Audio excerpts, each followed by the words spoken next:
بسم الله الرحمن الرحيم، والصلاة والسلام على أشرف المرسلين. السلام عليكم ورحمة الله. خوتنا، نتمنى تكونوا بخير وصحة وعافية إن شاء الله. إخواننا، نواصل معكم سلسلة تعلم تركيب السيراميك بنفسك. الفيديو هذا مخصص لإخواننا المبتدئين في مجال تركيب السيراميك، ولا الأشخاص اللي حابين يخدموا السيراميك وحدهم. أول حاجة نقوم بها لازم نهيئ الجدار.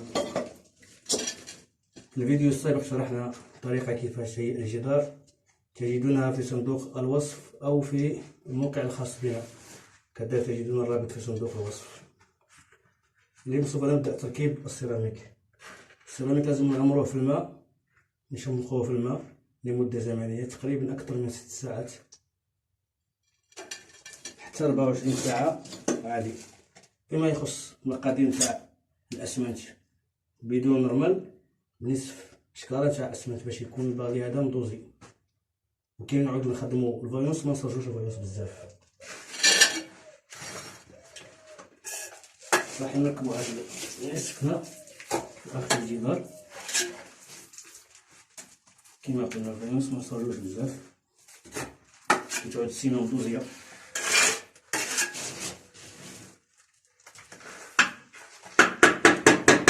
هذا نركبو نيفو.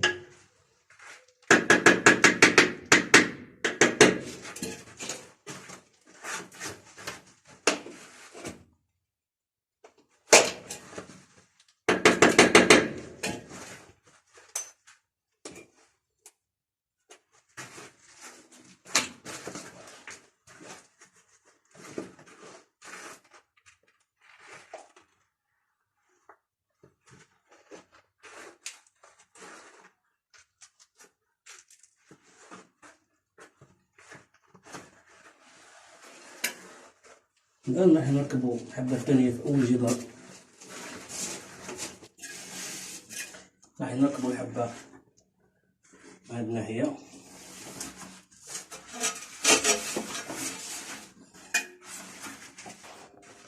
نفس البغلي اللي استعملناه في النصف الأول اللي ركبناه في الناحية الثانية من الجدار، نستعملو كذلك نصف.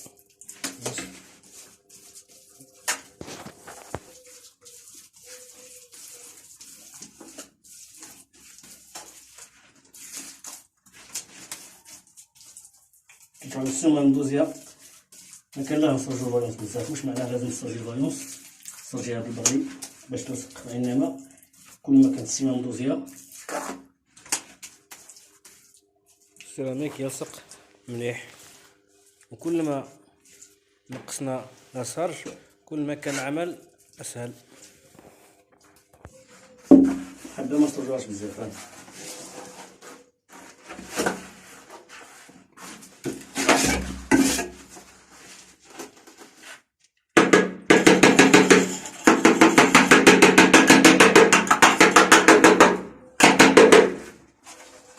وزنوها بهذه الطريقة كيفية.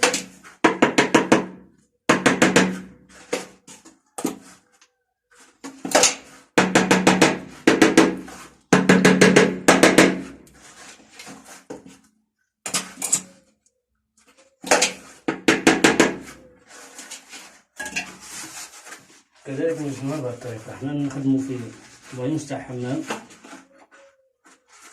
الدوسون نتاع الحمام يكون تقريبا هابط 1 مليمتر قبل القصعة باش ما يعودش يخرج لبرا.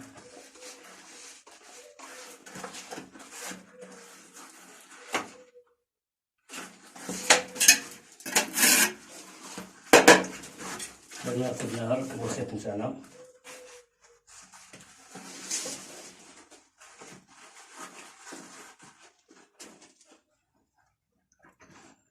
بين الحبة والخيط نخلو تقريبا 1 مليمتر ولا 1 مليمتر.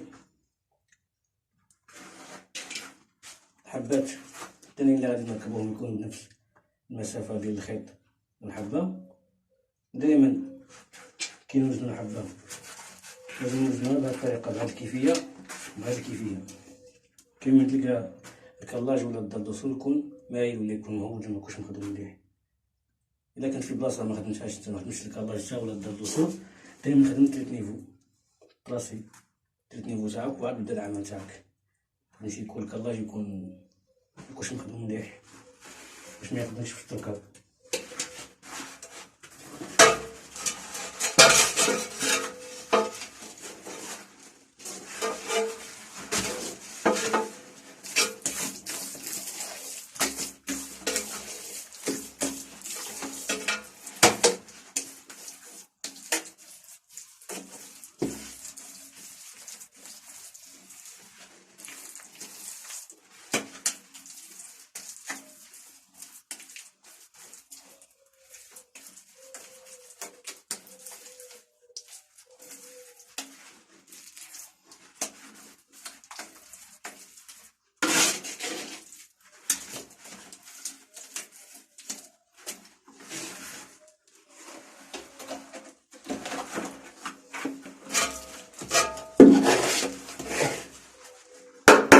نركب الحبة الثانية.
الصف الأول، الآن راح نبداو في الصف الثاني. الصف الثاني منسحقوش الخيط، نستعملو ليبو فقط.